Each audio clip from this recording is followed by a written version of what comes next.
రెండు విడతల్లో బీహార్ అసెంబ్లీ ఎన్నికలు నిర్వహించనున్నట్లు కేంద్ర ఎన్నికల సంఘం ప్రకటించింది.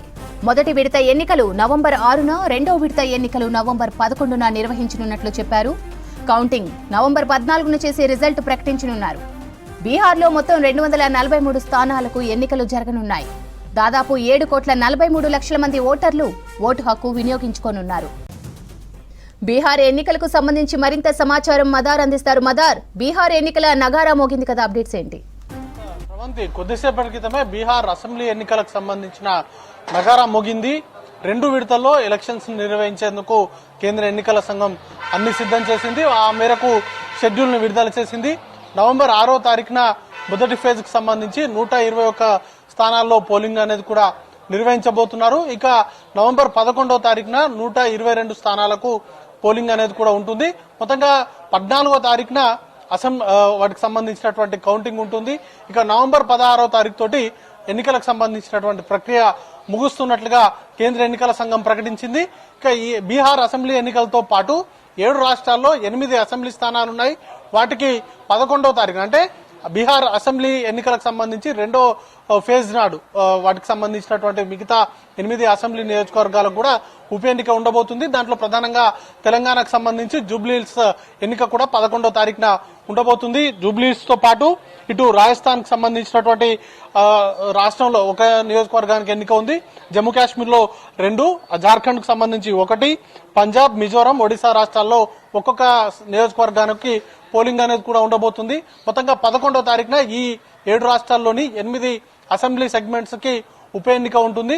మొత్తంగా బీహార్ ఎన్నికల్ని మదర్ ఆఫ్ ఆల్ ఎలక్షన్స్ గా కేంద్ర ఎన్నికల సంఘం పేర్కొంది. కీలకంగా కొన్ని సంస్కరణలు, సుమారు 17 సంస్కరణలను ఇంట్రడ్యూస్ చేస్తున్నారు. ఆ 17 సంస్కరణలు కూడా ఈ అసెంబ్లీ ఎన్నికలకు సంబంధించి బీహార్ అసెంబ్లీ ఎన్నికల నుంచే అమల్లోకి రాబోతున్నాయి. దాంట్లో ప్రధానంగా ఓటర్ ఐడి, ఓటర్ కు సంబంధించి ముఖ్యంగా ఈవీఎంలలో ఇంతవరకు పార్టీకి సంబంధించినటువంటి గుర్తు, అభ్యర్థికి సంబంధించినటువంటి పేరు ఉంటూ వస్తుంది.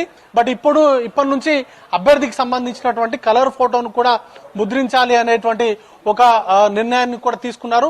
వీటితో పాటు పోలింగ్ కేంద్రాల వరకు ఇంతవరకు ఫోన్లను అలో చేయకపోతుండే ఇప్పుడు పోలింగ్ బూత్ బయట వరకు కూడా ఫోన్లను తీసుకెళ్లేటువంటి వెసులుబాటు అనేది కూడా కల్పించారు. ఇక బీహార్ కు సంబంధించి సుమారు 93,000 పోలింగ్ కేంద్రాలుంటే దాంట్లో అన్నిట్లలో కూడా వెబ్ కాస్టింగ్ ఇంతవరకు 50% లేకపోతే చిన్న రాష్ట్రాల్లో మాత్రమే 100% వెబ్ కాస్టింగ్ అనేది కూడా జరుగుతూ వస్తుంది. కానీ బీహార్ లాంటి పెద్ద రాష్ట్రంలో కూడా ఈసారి అన్ని పోలింగ్ కేంద్రాల నుంచి వెబ్ కాస్టింగ్ తీసుకునేలాగా వాటికి సంబంధించినటువంటి ఏర్పాట్లు చేస్తున్నారు. ఇక ఓట్ ఫర్ హోమ్ అనేది కూడా తీసుకొచ్చింది. దాంట్లో భాగంగా 85 ఏళ్లు పైబడినటువంటి వృద్ధులు ఆ ఫెసిలిటీని ఉపయోగించుకోవచ్చు. వారితో పాటు 40% కంటే పైగా అంగవైకల్యంతో బాధపడేటువంటి వారు కూడా ఈ ఓట్ ఫర్ హోమ్ అనేటువంటి ఫెసిలిటీని ఉపయోగించుకునేందుకు ఆ వెసులుబాటు అనేది కూడా కల్పించారు. ఇక ఎస్ఐఆర్ కి సంబంధించి 22 ఏళ్లలో ఎప్పుడు కూడా పూర్తి స్థాయి ప్రక్షాళన చేయలేదు. బట్ ఇప్పుడు పూర్తి స్థాయిలో బీహార్ కు సంబంధించినటువంటి ఓటర్ జాబితాను తాము ప్రక్షాళన చేశామనేటువంటి కామెంట్ చేయడంతో పాటు ఇకపై దేశవ్యాప్తంగా ఎస్ఐఆర్ ను తీసుకొస్తాము, ఎస్ఐఆర్ ని ఇంప్లిమెంట్ చేస్తామనేటువంటి కామెంట్స్ కూడా ఈరోజు ఈసీ చేసింది. దీంతో ఎన్నికలకు సంబంధించి నిర్వహణకు సంబంధించి పూర్తి స్థాయిలో ఓటర్ లిస్టు దగ్గర నుంచి మొదలు పెట్టుకుంటే ఓటింగ్ వరకు పూర్తి స్థాయిలో సంస్కరణలు ఇంప్లిమెంట్ అనేది కూడా చేయబోతున్నారు. ఇక కౌంటింగ్ విషయంలో కూడా మరొక కీలకమైనటువంటి మార్పును తీసుకొస్తున్నట్లుగా ప్రకటించింది. దాంట్లో ఇప్పటి వరకు పోలింగ్ కి సంబంధించి కౌంటింగ్ మొదలు పెట్టేది పోస్టల్ బ్యాలెట్ కి సంబంధించినటువంటి ఓట్ల లెక్కింపు పూర్తయిన తర్వాత ఈవీఎంలకు సంబంధించి అంటే ఒక మొదటి హాఫ్ అన్ అవర్ లో పోస్టల్ బ్యాలెట్ కి సంబంధించినటువంటి ఓట్ల లెక్కింపు ఉంటుంది. బట్ ఇప్పుడు మాత్రం చివరి 2 రౌండ్ల వరకు కూడా పోస్టల్ బ్యాలెట్లకు సంబంధించినటువంటి లెక్కింపు నిర్వహించేందుకు అంటే పూర్తి స్థాయి ట్రాన్స్పరెన్సీ కోసం ఈ నిర్ణయం తీసుకున్నట్లుగా చెప్తా ఉన్నారు. ఇక కొన్ని నిబంధనల్లో కూడా మార్పులు అనేది కూడా తీసుకొచ్చింది. ఇక వాటితో పాటు ఇప్పటి వరకు ఓటింగ్ సంబంధించి ఓటర్కు సౌకర్యం కోసం సుమారు 40 యాప్స్ అనేది కూడా పనిచేస్తున్నట్టుగా చెప్పాయి.